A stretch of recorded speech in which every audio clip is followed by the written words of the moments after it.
वो शिल्पी राज बच नहीं सकती, महिला विकास मंच उनको जीने नहीं देगा। इस तरह की भाषाएं अगर एनजीओ की मोहतरमा करे तो ये शोभा नहीं देता। जब 2021 में वो गई छोड़ के उस वक्त बहुत लोग वहां साक्ष्य के तौर पे थे। दोनों का जब ब्रेकअप हो रहा था, ये अलग हो रहे थे, तो उस वक्त इनके अकाउंट में 25 से 30 लाख रुपए थे।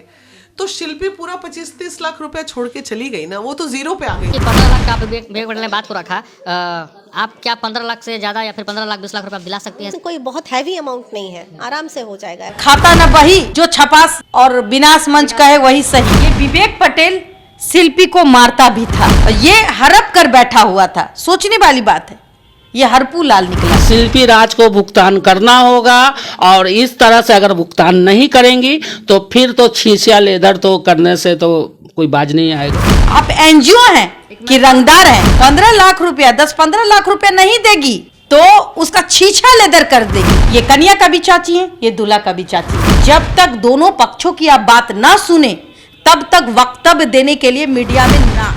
नमस्कार, आप देख रहे हैं देशवा न्यूज। मैं हूं प्राची सिंह आपके साथ। शिल्पी राज जो कि भोजपुरी इंडस्ट्रीज की पॉपुलर सिंगर है और जो एक लड़का है वो अपने आप को शिल्पी राज का पति बताता है। 2 साल पहले उनके साथ फोटो डाला था और वो फोटो काफी वायरल हुआ था, और अब फिर एक एनजीओ में जाता है और कहीं ना कहीं अपना पति बताता है। और ऐसे में हम बात करते हैं हमारी ब्रांड एम्बेसडर बबीता मिश्रा से कि क्या वो पति वो सच में पति है या फिर पैसों की लालच में फिर से ये सब काम कर रहा है। क्या कहिएगा मैम? देखिए, मैं पहले ही एक बात बता दूं, एज एक पत्रकार होने के नाते अगर कोई हमारे प्लेटफॉर्म पे आके अपनी बात रखता है तो जाहिर सी बात है हम उसको बताते हैं। कोई एनजीओ भी अच्छा काम करती है तो हम उसको दिखाने का काम करते हैं। लेकिन अब जो एनजीओ है कहीं ना कहीं छपास का रोग लगा हुआ है उनको, जबकि जब तक आप दोनों पक्षों की बात ना सुने तो उसको कम से कम कैमरे में ना लाए। चूंकि आप पत्रकार तो है नहीं, पत्रकार का काम है सिर्फ आपकी बातों को रखना। एक तरफा कोई एक तरफ बोल रहा है तो उसकी बातों को रखना, कोई दूसरी तरफ बोल रहा है तो उसकी बातों को रखना। हम पत्रकार हैं, हम कब क्यों कहाँ पूछ सकते हैं। लेकिन एनजीओ का काम क्या होता है? अब जो पटना में जो कुछ एनजीओ हैं जो कहते, कुछ, सभी एनजीओ की बात मैं नहीं करती, लेकिन कुछ एनजीओ ऐसी है जिनको हाईलाइटेड केस में बहुत ज़्यादा इंटरेस्ट होता है। छपास का रोग होता है।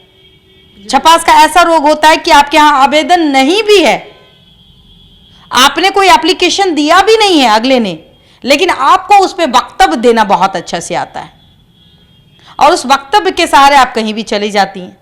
तो ऐसे लोग जो समाज को भ्रमित कर रहे हैं तो प्लीज़ ऐसे भ्रमित ना करें। अगर आपने एनजीओ खोला है तो मैं छपास का रोग ना दिखाएं। उसमें 1100 का जो डॉक्टर का फीस होता है उस टाइप से आप एनजीओ नहीं खोली जाती। एनजीओ के बारे में अगर मैं बताऊं तो नीता अंबानी जी का एनजीओ है। आप जाइए, फ्री ऑफ कॉस्ट आपकी बातों को सुनी जाती है, कही जाती है और वहाँ फ्री ऑफ कॉस्ट सेवा भी किया जाता है। उनकी एनजीओ बहुत तरीके से काम करती है, वो पैसे नहीं लेती।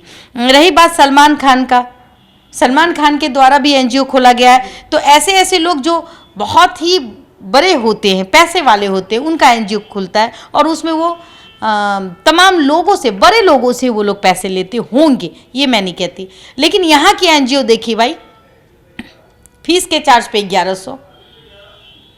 पहले तो भाई कोई महिला आती है तो उसकी बदनामी का ठेकरा तो धर देती है तुरंत, बिना सोचे। हाँ, जो खाता न वही जो छपास और विनाश मंच का है वही सही।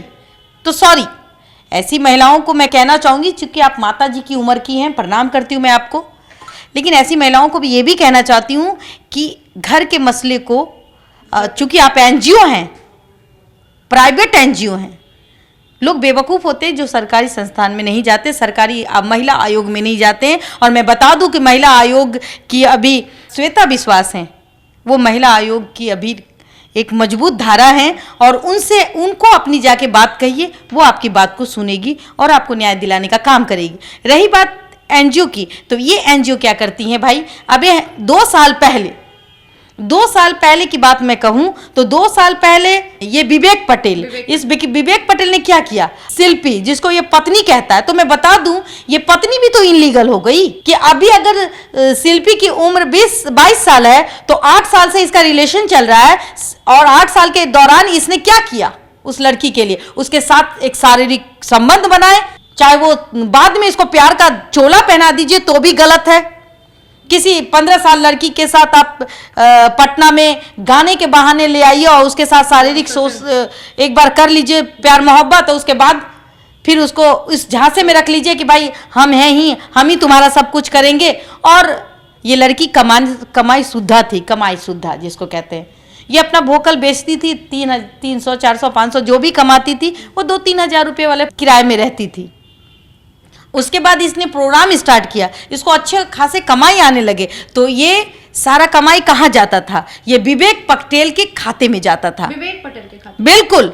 और मैं बता दूं कि जब 2 साल पहले इस लड़की के साथ इस तरीके की घटनाएं घटी, इसको लगा कि ये लड़का, चूंकि शिल्पी के भाई की शादी थी और विवेक पटेल के खाते में जो इनका अकाउंट है उसमें 25 से 30 लाख रुपए थे। 25 से 30 लाख रुपया होने के बावजूद जब शिल्पी की कमाई है, उसकी भाई की शादी है और वो आपसे मांग रही है तो आपने मना कर दिया।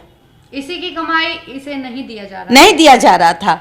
ये हड़प कर बैठा हुआ था। सोचने वाली बात है, ये हरपू लाल निकला। अंडा देने वाली मुर्गी को एक बार में ही कत्ल करने की साजिश रची थी, इसलिए कि भाई एक ही बार में हम सब उछल ले। तो 30 लाख रुपया देख के इसका दिमाग भड़क गया। 25-30 लाख रुपया देके जितना मांगा वो उतना दे दी। और फिर से और तो और इसने मांगा भी पैसा, शिल्पी ने पैसा मांगा, मेरे भाई की शादी है, एक सेट नेकलेस खरीदेंगे, दे दो, नहीं दिया। तब इसको समझ में आया कि हम कहाँ फंस गए, किस जगह फंस गए, ये तो हमको बर्बाद कर देगा, ये तो हमारी कमाई खाने पे उम्दा है। और ये लड़की को समझ जाना चाहिए था, क्योंकि उसकी 15 साल की आयु थी, उतना नहीं समझदार थी। इसको ये ब्लैकमेल करता चला गया। और अगर वो उस समय शिल्पी, अगर उस समय विवेक पटेल, क्योंकि वो बहुत सीधी है, शिल्पी अगर गांव की लड़की सीधी ही होती है, अगर उस समय ये सिर्फ केस कर देती विवेक पटेल पर और आज भी केस कर दे, तो देखिए ये तुरंत इस पे पॉस्को एक्ट लगेगा, क्योंकि वो 15 साल की उम्र की लड़की थी और उसके साथ इसने शारीरिक संबंध बनाए और इसको झांसे देकर स्टूडियो घुमाया, प्रोग्राम करवाया, सब पैसे अपने पास रखे। सोचिए, इसके बावजूद जब उस लड़की को समझ में आया तो इसने 25-30 लाख रुपया उसके अकाउंट में छोड़ के वो सीधे चली गई। इसने अलग होना ही बेहतर समझा। लेकिन आज फिर वो पैसे की लालच और में तो और पैसे की लालच में, आपको मैं एनजीओ को भी बोलूंगी, एक मोहतरमा है, माता जी की उम्र की है, मैं प्रणाम करती हूँ, उसका नाम जो भी हो, ABCD फाइमा नाम है उनका। तो वो कहती हैं एक पत्रकार भाई से कि अगर वो 15 लाख रुपया 10-15 लाख रुपया नहीं देगी तो उसका छीछा लेदर कर देंगे। शिल्पी राज को भुगतान करना होगा, और इस तरह से अगर भुगतान नहीं करेंगी तो फिर तो छीछा लेदर तो करने से तो कोई बाज नहीं आएगा। वो शिल्पी राज बच नहीं सकती, महिला विकास मंच उनको जीने नहीं देगा। आप एनजीओ हैं कि रंगदार हैं? आप एनजीओ हैं कि आप दुकान चलाती हैं? छीछा लेदर का मतलब क्या होता है? उसके इज्जत का तार तार करना। क्या भाई 25-30 लाख रुपया पहले दे दिया, लेकिन अब 10-15 लाख रुपया दो, वरना हम इसके माध्यम से, मतलब कि पत्रकार बंधुओं को बुलाएंगी और उसके इज्जत का तमाशा बनाएंगी, छीछा लेदर करेंगी। एक तबाही न्यूज वाले भैया हैं, उसके न्यूज में शायद ये बोल रही है, कंफर्म मैं कह रही हूं। और ये बात बता दूं मैं, ये एनजीओ का काम बिल्कुल नहीं होता है।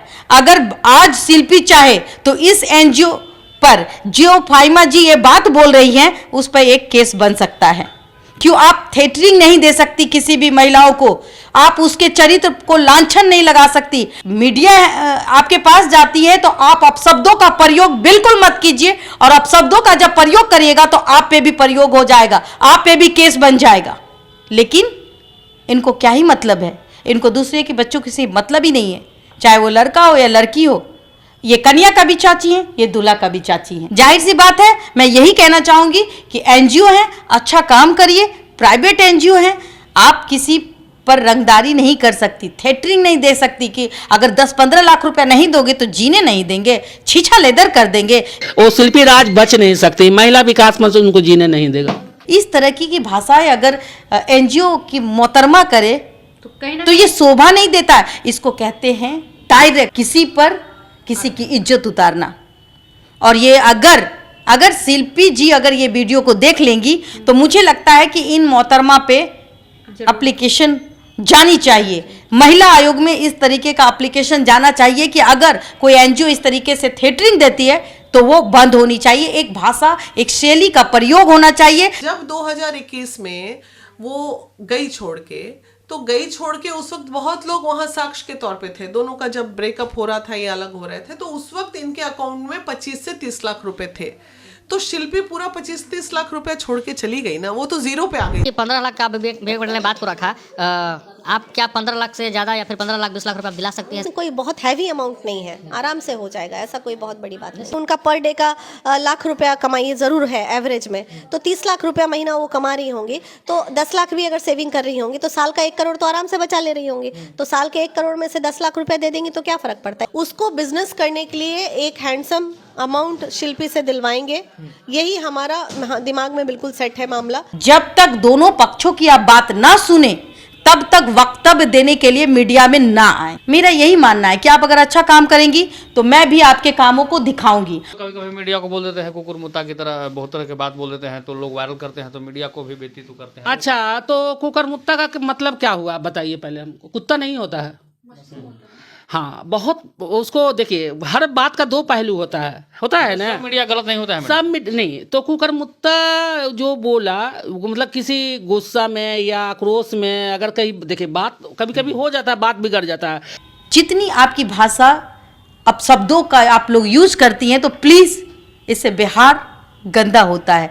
और एनजीओ से लोग, प्राइवेट एनजीओ से खास करके लोगों को भय लगने लगता है, तो भय ना करें। और ऐसी ऐसी जो अशिक्षित महिलाएं, मैं उनसे कहूंगी कि कोई एनजीओ वाला आपके दरवाजे पर बिना लीगल नोटिस के जाता हो और चाहे वो 112 को लेके जाए, आप तुरंत एफआईआर दर्ज करवाइए, एप्लीकेशन दीजिए उनके विरुद्ध, आपको पता चल जाएगा। क्योंकि अपशब्द आप किसी भी महिला हो पुरुष हो उसके बारे में नहीं कह सकते।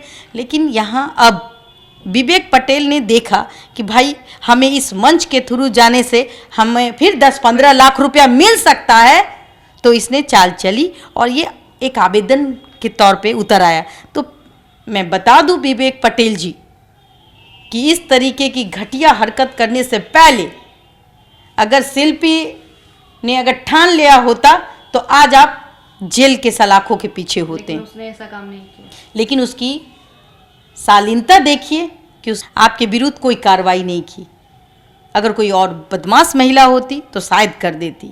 तुम कहीं के नहीं रहते। अपनी इज्जत को उस जगह रखिए जहां आपका मान सम्मान पर ठेस ना पहुंचे। मैं शिल्पी से कहूँगी, आप महिला आयोग में एप्लीकेशन दर्ज कराइए, श्वेता विश्वास जी के पास जाइए जो महिला आयोग की सदस्य हैं, और वो बहुत कर्मठ एक महिला है जो आपकी बात को सुनेगी। तो फिलहाल हम इतना ही जानना चाहते हैं कि जब तक कोई भी एनजीओ के पास एप्लीकेशन ना जाए तो अपने वक्तव्यों से पीछे हटे। आप मीडियाबाजी कम करें, पहले दोनों को बैठाएं, आपस में मिलाएं, आपस में बातचीत करें, उनकी समस्या खत्म हो जाती है, तब आप मीडियाबाजी करें तो ज़्यादा बेहतर होगा। छपास का रोग है, हम देंगे आपको जगह। आपने ये काम किया, जब आप नहीं करती हैं तब मीडिया का एक कर्तव्य होता है कि आपकी गलती को दिखाना, आपकी गलती को रोकना और अपने शब्दों की मर्यादा को ना भूले तो बेहतर होगा। ये विवेक पटेल शिल्पी को मारता भी था। हाँ, मारता भी था। सोचिए कि इतनी कस के रखी गई थी उस लड़की को, इतना यूज किया गया कि वो परेशान होकर इसको छोड़ के गई, और उस परेशानी में इसने 25 से 30 लाख छोड़े। तो बताइए इस लड़के के साथ क्या होना चाहिए। दर्शकों से मैं कहूंगी कि आप अपनी राय जरूर, अपने कमेंट को जरूर रखें। तो आपने साफ तौर पे सुना बबीता मिश्रा क्या कह रही थी। आपको अगर उनकी बातें अच्छी लगी हो तो लाइक, सब्सक्राइब और कमेंट जरूर करें हमारे चैनल को। तो ऐसे ही तमाम खबरों के लिए देखते रहे देशवाणी न्यूज़। धन्यवाद।